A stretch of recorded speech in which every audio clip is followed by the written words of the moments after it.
Hey Dis Devils, are you interested in learning about SPSS, Jamovi, and machine learning? SPSS and Jamovi are software that are used for statistical purposes.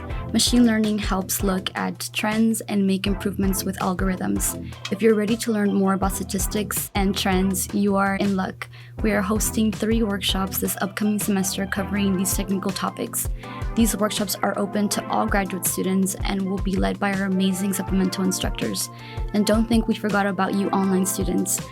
We offer a broadcast to remote learners so everyone can be a part of TAMU's graduate experience. Every workshop will start at 6 p.m. Central Time. RVSP today, go.tamiu.edu/ARC workshops. Hope to see you there and stay smart and visit ARC.